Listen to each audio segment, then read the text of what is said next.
Hello everyone, and welcome once again to Caleb Likes Books. Today I have another graphic novel review for you, and that is for the fourth graphic novel of Bloodborne, which is called The Veil Torn Asunder, written by Alice and with artwork by Peter Kowalski and Brad Simpson.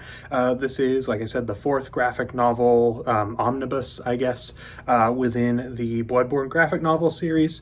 I read the first three graphic novels earlier this year, and I really enjoyed them. I thought the first one was really good. The second one I thought was incredible. I loved it.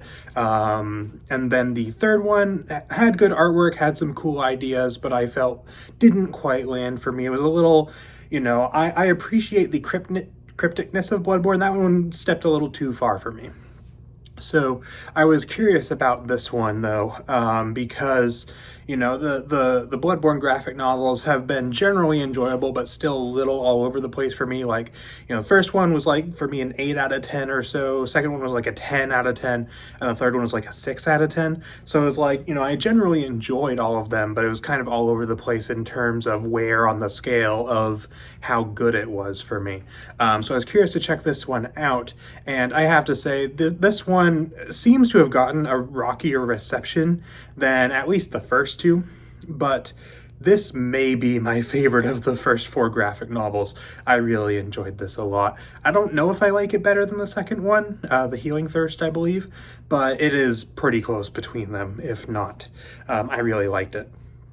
So as far as things that I enjoyed about this book, the one thing that I appreciate about each of these graphic novels is that the approach that each of them take to the story is very different.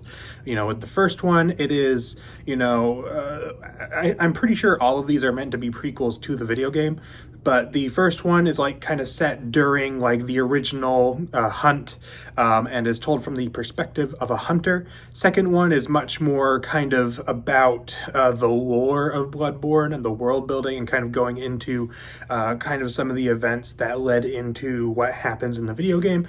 The third one was very cryptic and weird and dreamlike, and followed one of the characters from the video games, which the other ones didn't really do. This one is also cryptic. It's cryptic in a little bit of a different way than the third one. The third one is, from the perspective of Eileen the Crow, who's a hunter, kind of descending it like just crazy and, all that kind of thing. Whereas this one is told more so from the perspective of like a regular person who is descending into madness because of everything going on in Yharnam. And I really like the approach to the story in this one, which itself is kind of unique, where the first two are very much more, I think, narrative driven. The third one and the fourth one are much more like all of the writing is like stream of consciousness told in the first person, I believe. I think that was the case in the third one. That definitely is the case here in the fourth one. And I really liked the way that was done, especially in this graphic novel, because even though it was kind of a cryptic stream of consciousness, there felt like there was a little bit more of a story being told with it, to me, through that. And the artwork also contributed to that. So you definitely had this sense of like this person is going crazy and things are just kind of bad because it's Bloodborne and that's how Bloodborne goes. But it had a little bit more of a structure to it and more of a discernible narrative, because this is told in a non-linear style, much like I think the third one was, but I feel like this one was a little easier to follow because there was kind of certain through lines to each part of the narrative that kind of helped me to put it together a little bit easier. So I enjoyed that about it.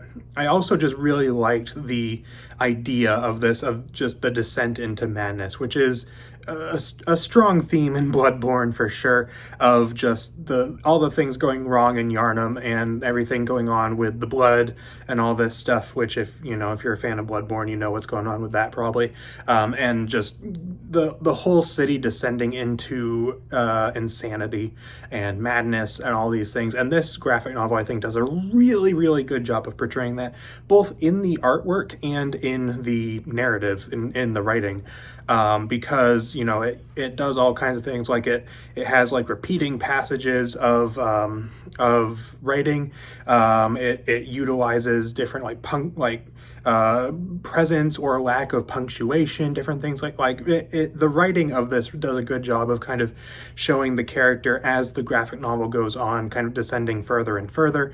And then the artwork also shows that with, you know, sometimes things are kind of normal, and then other things are not very normal at all, and all that kind of thing. So I think it did that really well. Also, I also think this one had a very strong sense of atmosphere, which I really liked. Now, Bloodborne in general, and that applies to all of these graphic novels, has a strong sense of atmosphere, but I think this one had probably, to me, this felt the closest to the video game in a lot of ways, in terms of atmosphere. In terms of actual like story and things like that, definitely the first one, because that is, you know, not verbatim what happens in the video game, but it's very close because it's from the hunter's perspective and all these kinds of things. But this one, in terms of atmosphere, really captures Bloodborne to me, especially kind of in the later portions of Bloodborne, where it just is so much more about the madness of Yharnam, much more about just the horribleness going on, the sense of just bleakness and despair going on. This one, I think, captures that super, super well. And I really enjoyed just the atmosphere in this particular graphic novel a lot. I've enjoyed it in all of them, but this one probably had, to me, the one that felt the most connected to Bloodborne as like a concept to me. Another thing I liked about this is that it did tie into the first 4 graphic novels as well. To my understanding, all 4 of these, when they were originally being released, were all kind of released as part of the same series, which is something I actually didn't know originally, but, you know, as I looked more into it, it seems like that was the case. If I'm wrong, you can correct me, but I'm pretty sure that's the case. And because of that, the first 3 graphic novels are pretty standalone. This one actually has references back to all 3 of them. Or at least 1 and 3. I can't remember if it references 2 at all, but it references previous graphic novels anyway, which is something I thought was really cool. Kind of gave it more of a sense of continuity, gave it more of a sense of like, it actually enhanced the third one, Song of Crows, a little bit for me, even though I didn't love that graphic novel. Getting the little bits of connection with this one actually did kind of make me appreciate certain aspects of that one a little more, which was really cool. And yeah, and the last big major good thing I have to say about this is pretty obvious. The artwork is great. I don't think that it is generally as striking. Like the quantity of just amazing panels in this one to me isn't as high as in some of the other ones, but there is still some very impressive artwork and very striking artwork in here that I really liked. And so yeah, artwork generally was really good in here as well. As far as things that I didn't like about it, there really isn't all that much. I generally enjoyed this one all the way through. I had no real major issues with it, I think. And it does seem like with this one, it tends to get a less warm reception than some of the other ones because it's so cryptic and kind of all over the place in terms of narrative. But I do think this one actually executes that much better than the previous graphic novel, A Song of Crows.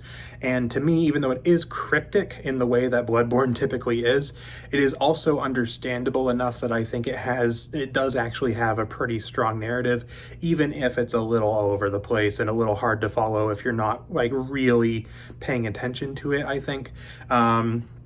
But yeah, I really like this graphic novel. It is debatably my favorite of the 4. The second one, The Healing Thirst, may still be my favorite one because that really went more into the lore of Bloodborne, which is something I really wanted out of these graphic novels.